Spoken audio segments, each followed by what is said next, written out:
गुरुजी को प्रणाम। गुरुजी महाराज को प्रणाम करते हुए मैं आज की अपनी ब्लेसिंग्स लेने के लिए यहाँ उपस्थित हूँ। जैसे गुरुजी कहा करते थे, शुरू तो सुना, तो मैं उस दिन को याद करते हुए जब मेरा पहली बार गुरुजी से सामना हुआ और गुरुजी के चरनी लगने का मौका मिला, सुनने में पहले ही आ गया था कि कोई बाबा आए हैं, क्योर करते हैं। हमें विश्वास नहीं हुआ और गुरुजी ने बुलावा भेजना शुरू कर दिया था। फिर भी कुछ टाइम लगा हमें वहां पहुंचने के लिए।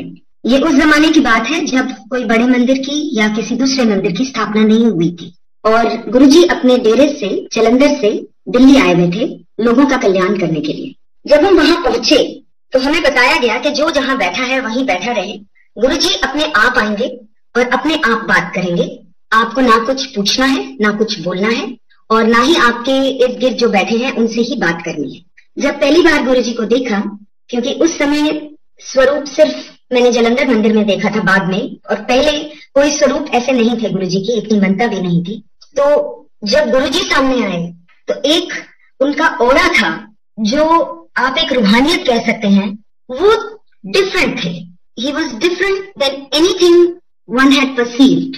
मन में जो सोचा था उस तरीके से नहीं थे वो। और जब वो चल के आपके आगे से पास भी अगर कर जाते थे तो एक बहुत स्ट्रांग उनकी बीन में से एक फ्रेग्रेंस इमिट होती थी, जो गुरुजी ने बाद में बताया कि ये मेरे युगों युगों के तप से ये फ्रेग्रेंस निकलती है और ये मेरा प्रसाद है। दो जने साथ बैठे होंगे, एक को आएगी दूसरे को नहीं आएगी। तो उस तरह गुरुजी ने समझाया तो समझ में आया कि ये क्या है। वो जमाने की बात है जब लोगों को बताना पड़ता था मुंह से कि आप किस चीज के लिए आए हैं, आपके मन में क्या अरदास है। तो गुरुजी पूछा करते थे। उस समय गुरुजी ने हमें यही बोला कि मैं कहीं जा रहा हूं और अपनी गाड़ियां मेरे पीछे लगा लो और साथ चलो।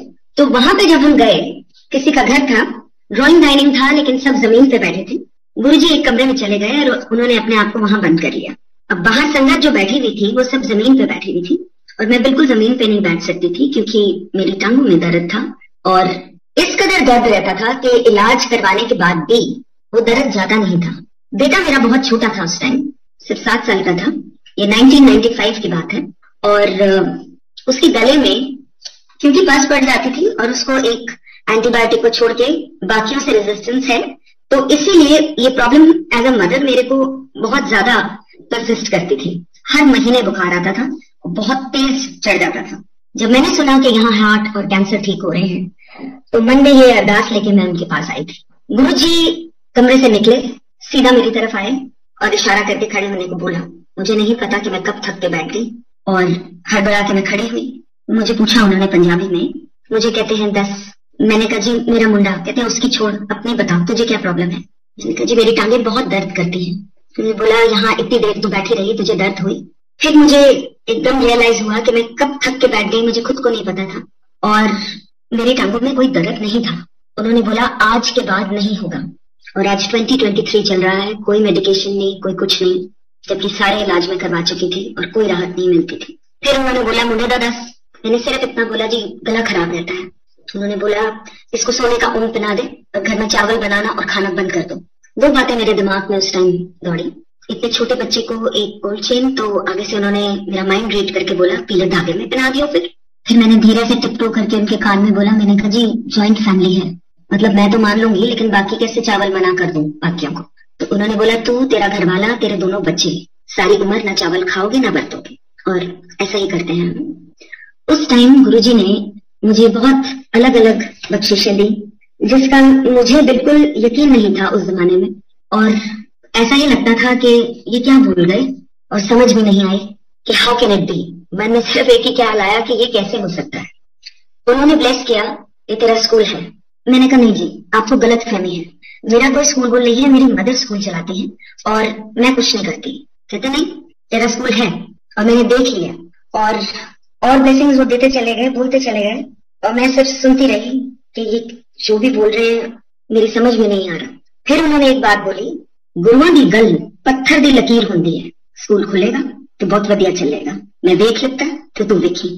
और फिर धीरे धीरे जब हमने स्टार्ट किया तब उन्होंने इंस्ट्रक्शंस और दिए। उनका मेन जो कहना था मुझे कि जब तेरी बेटी की शादी हो जाएगी तब तो गुड़गांव शिफ्ट कर जाइयो और वहां पे तो एजुकेशनल लैंड लेके शुरू करिए। तो तब की बात वो अब जाके सच और प्रकट हुई मेरे सामने और आज उस स्कूल की शुरुआत हो चुकी है। मैं वो देख नहीं पा रही थी उस जमाने में और उन्होंने मुझे एक लाइन बोली थी, गुरुआ नु कभी कॉन्ट्रडिक्ट नहीं करेगा। और मुझे पता था कि मैं उनको कॉन्ट्रडिक्ट कर रही हूँ, मुझे ये भी पता था कि वो बोल रहे हैं कुछ, लेकिन मैं उस चीज को ग्रहण करने के लिए राजी नहीं थी क्योंकि मुझे वो नहीं नजर आता था। लेकिन जैसे जैसे समय आगे गया और गुरुजी ने अपने पर्दे हटाने शुरू करे, तब समझ में आई कि ये एक साधारण इंसान नहीं। यहाँ जैसे गुरुजी ने कहा था, कुछ साइंटिफिक नहीं चल रहा, उनके अल्फाज थे, यहाँ कुछ साइंटिफिक नहीं चल रहा, इधर मेरी ब्लेसिंग्स चल रही होती हैं। और साथ में ये भी बोला था कि जब तुम मेरे पास आते हो, अपने जूते बाहर रख कर आते हो, तो वहीं अपने इंटेलिजेंस भी रख कर आया करो, क्योंकि इधर उसका कोई काम नहीं है। समझाने वाले भी वो हैं। धीरे धीरे जैसे जैसे वो समझाते चले गए, कभी कुछ चीज बता के, कभी दिखा के, तो वो गुरुजी ही ये कर सकते हैं। बेटा मेरा बिल्कुल ठीक रहने लगा और उसके बाद उसको कोई प्रॉब्लम नहीं हुई गले की। मेरी टांगें बिल्कुल ठीक थी। हम उनको थैंक यू बोलने के लिए उनके डेरे पे गए जलंधर, और वहां पे सभा नहीं लगती थी उस जमाने में। गुरुजी मंदिर के अंदर होते थे और सिर्फ उसको इजाजत मिलती थी जिसको गुरुजी कहते थे कि आने दो। एक सेवक थे वहां पे सिर्फ। जब हम वहां पहुंचे तो गुरुजी ने वापस जाने से मना करा दिल्ली और ये हुक्म दिया कि अपनी बहन के घर चली जाओ लुधियाना और अगली सुबह दोबारा आना। तो जब हम बाहर निकल रहे थे तो हमने सेवक से पूछा, गुरुजी अपनी सीट पे कितने बजे आते हैं? तो उन्होंने बोला कि जी द्वार तो हम 10 बजे खोल देते हैं, 11 बजे तक गुरुजी अपनी सीट पे आ जाते हैं 5 से उठकर। हम भी पहुंच गए 11 बजे। जब हम पहुंच गए तो वहां पे देखा कि कोई शब्द नहीं लगे हुए थे। टेप, उस जमाने का टेप चलते थे उस जमाने में, तो टेप रिकॉर्डर बंद था। मंदिर में एक भी जना नहीं था सिवाय उन सेवक के, और गुरुजी अपने सिंहासन पे पूरे अपने रोब्स पहन के विराजमान थे। मैं अंदर आई तो मुझसे इंग्लिश में बात करी उन्होंने और बोला, aunty you are late, what were you doing all this while, wait I will tell you. और उन्होंने फिर स्विच किया पंजाबी में। 2 आलू के पराठे खाधे, 1 कटोरी दही दे नाल, अद्धा गिलास पानी पीता, टेबल ते रखिया। फिर तू टॉयलेट गई।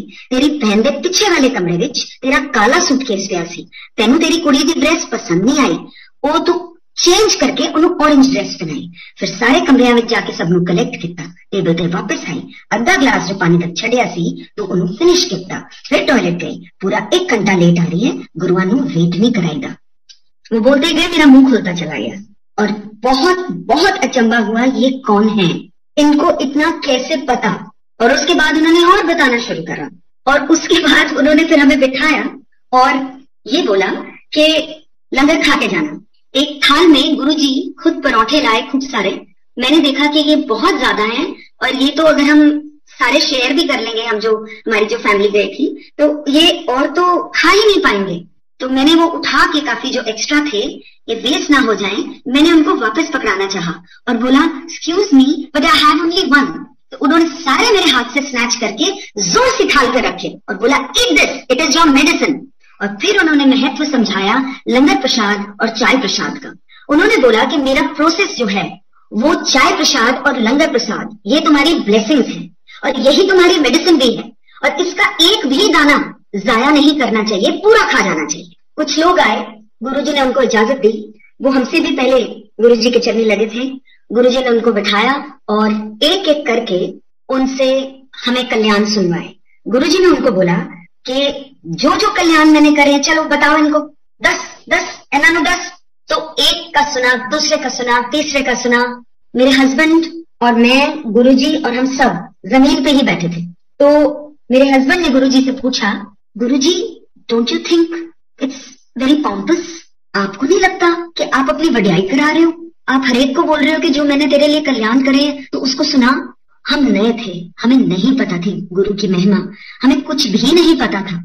और एक नजर में वो शुरुआत में सिर्फ एक साधारण इंसान लगे, ये तो बाद में जैसे जैसे उन्होंने समझाना शुरू करा तो समझ थोड़ी बहुत, जो हमारी छोटी बुद्धि है, थोड़ी बहुत समझ आई कि ये कौन है। तो गुरुजी ने बहुत प्यार से जवाब दिया और वो प्यार से ये जवाब था, मेरे कल्याण करने के तरीके बतेरे हैं। इतने तरीकों में से एक ये तरीका है, जो बोलता है उसका भी भला, जो सुनता है उसका भी भला। दोनों तरफ मेरी ब्लेसिंग्स चल रही होती है। वो पता करना तुम्हारा काम नहीं है, तुम अपनी ब्लेसिंग्स लो फिर उन्होंने आगे और बताया, वो गुरु ही क्या जो 10 पे कल्याण करे। किन्ने कल्याण तो मैं इस तरह ही कर जाना, लोगों को पता भी नहीं चलता। जैसे जैसे टाइम बीता, काफी साल बाद उन्होंने एक लाइन बोली, हार्ड मास का मैं सामने बैठा हूँ, लोगों ने इंसान समझ लेता। मतलब हड्डी और मांस का, फ्लैश एंड बोन्स का मैं सामने बैठा हूँ और लोग मुझे एक साधारण इंसान समझ के बैठे हैं। फिर उन्होंने बोला, बहुत बाद समझ आएगी कि मैं की हाँ। गुरु जी अगर आप मेरे को पूछें तो मेरे लिए वो परमात्मा है, और वो जो झलक मैंने उनकी देखी वो मैं बयान नहीं कर सकती, लेकिन मन हमेशा साथ देता था कि ये परमात्मा का ही रूप है। उन्होंने खुद बताया कि वो कल्याण करने के लिए आए हैं। उन्होंने ये भी बताया कि जो अलग अलग जो महापुरुष होते हैं उनके लेवल्स होते हैं।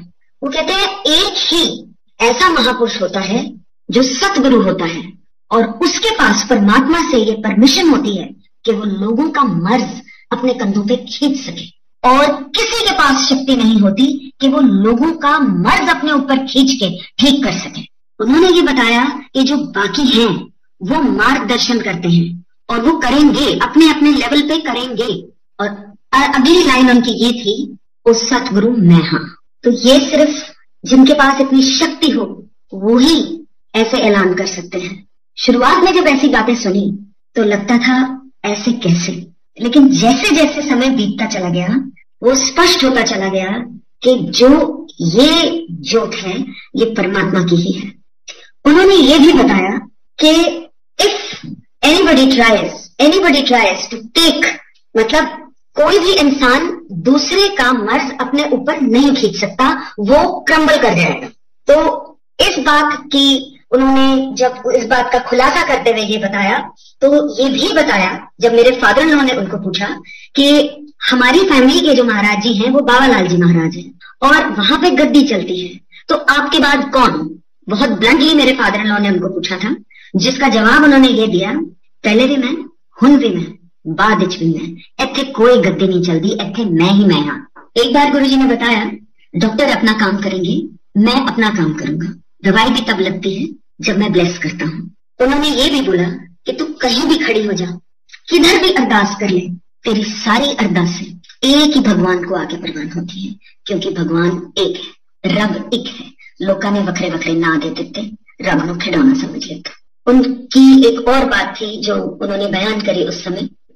उन्होंने बोला कि इंसान किस कम दा, इंसान किसी कम दा नहीं, जानवर मर के भी कम आ जाते ने, उन्होंने बटुए बन जाते ने, जुत्ते बन जाते ने, बेल्टां बन जांदियां ने, खान दे भी कम आ जाते ने, लेकिन इंसान दे मर के किसी कम दा नहीं। जिंदे जी जे और रब दा शुकराना कर ले, ਉਹਦੇ वास्ते इन्ना ही बहुत है। And then his next line was, शुकराना करना चाहिए। और बहुत सिंपली उन्होंने मेरे को बताया, आंख, नाक, मुंह, कान तेरे आगे लगे हैं, पीछे क्यों नहीं? इस चीज का तो शुक्राना कर। Very simple things in life जो हम we just take it for granted कि रब ने तो ये दिता ही दिता, उस चीज का गुरुजी ने सिखाया कि हमें वो शुक्राना करना चाहिए। घर में अलग अलग मेरे मदर जैसे अनवेल थी और उनको डायबिटीज बहुत हाई थी, गुरुजी ने वो भी क्योर करी। मेरे फादर को लिम्फोमा बताया गया इतने साल पहले, और उस समय डॉक्टर्स ने बोला था कि ये 3 महीने से ज्यादा नहीं बचेंगे। बहुत जगह रिपोर्टें दिखाई, लेकिन हर जगह से 3, 4, 6 महीने से ज्यादा कोई नहीं बताता था। और गुरुजी उस समय दिल्ली आए हुए थे और जहां वो होते थे वहां परमिशन लेके जाना पड़ता था। परमिशन मिली, हस्बैंड और मैं अंदर गए, बैठे, बहुत औखे थे उस दिन, सेटी पे आलती पालती कभी इधर कभी उधर। हमने यही सोचा बाहर आके कि इतने बड़े महापुरुष को हम क्या बताने आए, जिसको सब कुछ पता है। तो हम कुछ बोल नहीं पाए और हम वहां से चले गए। जब हम गए, हफ्ते बाद गुरुजी ने फोन करके बोला कि मैं कहीं जा रहा हूँ किसी के घर ब्लेसिंग देने और तुम दोनों भी मेरे साथ चलो। तो वहां जब हम गए, उस जमाने में मेरे फादर हॉस्पिटल में थे, तो हम पीछे जाके बैठ गए। गुरुजी ने बुलाया, अपने साथ बैठने को बोला और उसके बाद मेरी तरफ देखा भी नहीं। मैंने यही सोचा कि अस्पताल के एक माहौल से निकल के हम आए हैं, ठीक है यहाँ सब खुशी का माहौल है, होना भी चाहिए, लेकिन खुद का मन नहीं लग रहा था। एकदम से गुरुजी ने मेरी तरफ देखा और मुझे बोला, तेरे प्यो का कैंसर ठीक कर देता है मैं। मैंने तो वो शब्द मुंह से भी नहीं निकाला था। अस्पताल में रिपोर्टें चेंज होनी शुरू हो गई, वो जो कैंसर नजर आता था वो गायब ही हो गया। उसके बाद मेरे फादर को एक दूसरे हॉस्पिटल में शिफ्ट किया गया जहां पे उनकी मेमोरी फेल हो गई। वो अपने बीवी बच्चों को भी रिकॉग्नाइज नहीं कर पा रहे थे। गुरुजी के पास गए, उन्होंने बोला काले चने प्रवाह कर दो। जब चने प्रवाह हुए, मेरे फादर रिवाइव कर गए। आज तक 84 की उम्र में उनकी मेमोरी बहुत तेज है। गुरुजी कभी भी हाफ मेजर्स में ब्लेस नहीं करते। मैंने उनको पूछा था कि गुरुजी, मैंने सुना है कि आपसे मांगते नहीं है, तो मैं तो कभी अपनी मदर के लिए, कभी अपने फादर के लिए मैं मांगती ही रहती हूँ, कभी मेरी ये टंग ठीक कर दो। कहते ए मंगना नहीं होता, एदे वास्ते में हाँ। एंड देन ही एक्सप्लेन्ड कि अगर किसी मर्ज की वजह से ध्यान मर्ज में जा रहा है और भगवान में नहीं जा रहा है, तो पहले वो मर्ज को हटा देते हैं। वो मर्ज जब हट जाता है, आपकी दर्दें और आपकी तकलीफें जब हट जाती हैं, और तब आप अलाइन अपने आप को कर सकते हैं भगवान का शुक्राना करने के लिए। अपने लिए उन्होंने यही बोला कि मेरे साथ डायरेक्ट कनेक्शन रखो। इसे जो मेरी तरफ एक कदम लेता है, मैं उसकी तरफ 100 कदम चल के आता हूँ। कभी किसी ने अगर मेरे बारे में जिक्र किया, तो सबसे पहले तो वो ब्लेसिंग्स ले जाता है। जिसने सुना, फिर उसका और मेरा डायरेक्ट कनेक्शन होना चाहिए। गुरुजी और आपके बीच में किसी मीडियम की जरूरत ही नहीं है। आपको जो बात करनी है, आप मन में गुरुजी से डायरेक्टली कर सकते हैं, ऐसा गुरुजी ने बताया। गुरु के साथ कनेक्ट होने के लिए कोई भी ना इंसान जरूरी है बीच में, ना किसी तरीके का आपका कोई भी अलग अलग तरीके से कुछ भी जरूरी नहीं है। ये सब आपके मन के भाव हैं। उनका प्रोसेस जो उन्होंने बताया, वो आज भी हम फॉलो करते हैं। चाय प्रसाद, लंगर प्रसाद, एंड जहां पे भी गुरु का स्थान लगता है, वहां रोशनी होनी चाहिए, ऐसा गुरुजी ने बताया। रोशन जगह में बैठना चाहिए, अंधेरे में नहीं। क्योंकि उनका जो प्रोसेस है, जिस चीज को उन्होंने प्रोसेस बोला, वो प्रोसेस उन्होंने ही बताया कि कैसे करना है। उसके बियॉन्ड आपकी अपनी श्रद्धा है कि आप कैसे उनसे जुड़ते हैं, आप कैसे उनसे प्रेयर करते हैं। बिन मांगे उन्होंने बहुत कुछ बख्शा, बहुत कुछ, और मैं शुक्राना करते नहीं थकूंगी। ये जिंदगी भी काफी नहीं है उनका शुक्राना करने के लिए। मेरा बेटा गाड़ी में हमें बोल रहा था कि मैं अब MBA करूंगा और मैं पापा का बिजनेस ज्वाइन करूंगा। एक मेल चाइल्ड था पूरी फैमिली में, तो भी ऑटोमेटिकली थॉट के ये तो यही करेगा। हम अंदर गए गुरुजी के पास, मत्था टेका उसने गुरुजी के आगे। गुरुजी ने कुछ नहीं पूछा उसको, लेकिन इतना बोला, MBA not for you, you do law. और फिर मेरे को देखा और मेरे को बोले कि एनु में बहुत टॉप द लॉयर बनाना है। मेरे बेटे ने वो बात कबूल करी और उसने वो पढ़ाई चालू करी। कुछ टाइम बाद उसने मुझे ये बोला कि मुझे बहुत मुश्किल लग रहा है ये, आप गुरुजी को जाके बोलिए कि कुछ और मुझे बख्श दें। तो उसको मैंने यही समझाया कि एज अ मदर मैं आपको नहीं बोलूंगी कि आप गुरु को अपना हुक्म पलटने के लिए बोलें। जो उन्होंने सोचा, दूर का सोच के आपके लिए कुछ डेफिनेटली उन्होंने सोच के दिया है। कितने लोग आते हैं गुरुजी के पास, गुरुजी से कुछ पूछते हैं, तो आगे से गुरुजी उनको कई बार तो डांट देते थे, मैं कोई ज्योतिषिया, और वो नहीं बताते।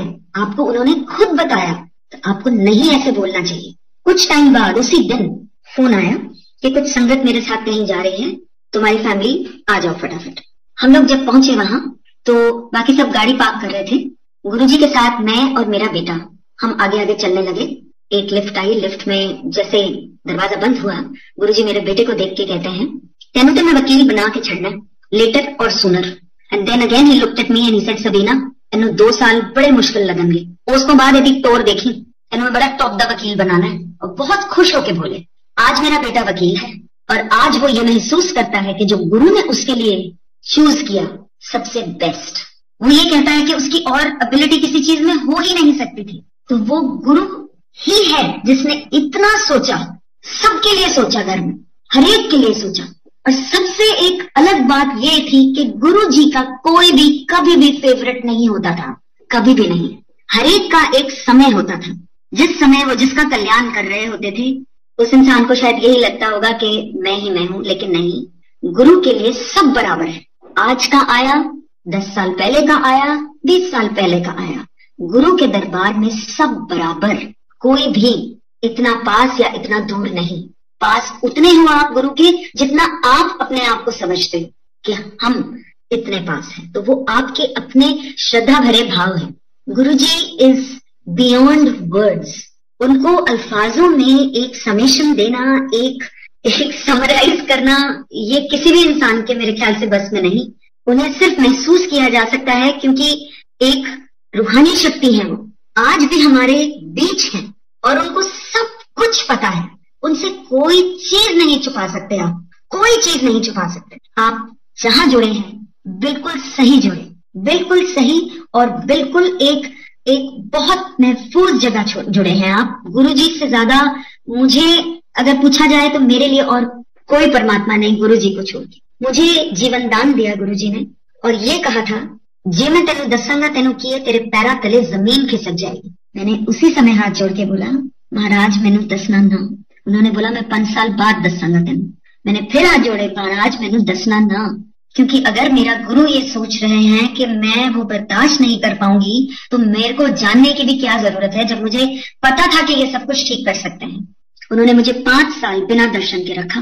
5 साल जब पूरे हुए, मेरा एक दिन सांस उखड़ गया। मैं बिल्कुल डिस्कम्फर्टेड थी और बहुत एस्फिक्सिएटेड फील कर रही थी, ठीक से ब्रीथ नहीं कर पा रही थी। मेरी मदर इन लॉ की डेथ हो चुकी थी, मेरे हस्बैंड दुकान पे थे और मेरी मदर कहीं बाहर होंगी। मैंने सिर्फ फोन करके दोनों को इतना ही मैं बोल पाई, कांट ब्रीथ। मेरा बेटा ऑक्सीजन सिलेंडर लेने भागा, बेटी नेबर से हेल्प लेने भागी। घर में जो मेंबर्स थे अपनी पूरी कोशिश कर रहे थे हेल्प करने की। बट गुरुजी की एक फोटो आई थी एक मैगजीन में छप के, वो मैंने पन्ना निकाल के अपने बेडसाइड ड्रॉर में रख लिया था जब 5 साल पूरे हो चुके थे। वो पन्ना मैंने निकाल के और गुरुजी को सिर्फ इतना कह पाई, गुरुजी मैंने सानी आ रहे। और बड़ी अजीब सी एक गर्दन के पीछे सेंसेशन हुई, ऐसा लगा जैसे किसी ने सांस दिया। और फिर भी हॉस्पिटल ले जाई गई। एक ऑक्सीजन मास्क था नाक के ऊपर। नर्स से इशारे से पूछा, उसने बोला आईसीसीयू। मन में एक ख्याल आया कि जब मेरा अंत आया, ना मेरा घरवाला काम आया, ना मेरे माँ प्यो, ना मेरे बच्चे, ना कोई और, सिर्फ मेरा गुरु कम आया।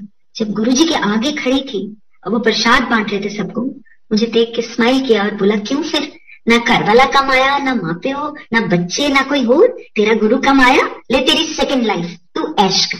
एक डॉक्टर साहब आए, वो गुरुजी के चलने लगे और गुरुजी ने उनको मेरी तरफ इशारा करके बोला, मर चली सी, मैं बचाया। और मुझे बाद में बताया गया, कुछ काम ऐसे होते हैं मैं पास या सामने रख के नहीं कर सकता, इतना ही तेनू दूर भेज देता सी। ही सेड, मैं इंसान की जोनी में हूँ और मेरी अपनी एक मर्यादा है और उस मर्यादा का उल्लंघन मैं नहीं कर पाता अगर तू सामने रहती। सो ही सेंट मी अवे। और हुक्म ये था, सिवाय हस्बैंड के किसी और को नहीं कुछ बताना, नहीं कुछ बोलना, बच्चों को भी नहीं बताना। गुरुजी के अपने अपने अलग अलग तरीके हैं। पुरानी संगत आपको बताएगी जरूर कैसे अलग अलग तरीकों से उन्होंने अलग अलग जनों का कल्याण किया और आज भी वो कर रहे हैं और हर एक के साथ है। आपको सिर्फ उनको याद करना है, उनको प्यार करना है। जो उनके अल्फाज थे, रब को डरो ना, रब नू प्यार करो। तो डरो ना का ये मतलब नहीं है कि कुछ गलत करो तो भी डरो ना। उनका ये मतलब था कि भगवान के ऊपर आस्था और श्रद्धा रखिए, भगवान को प्यार से पूजिए। आज भी गुरुजी हर एक संगत के साथ है, चाहे उनकी आस्था उनमें हो या ना हो।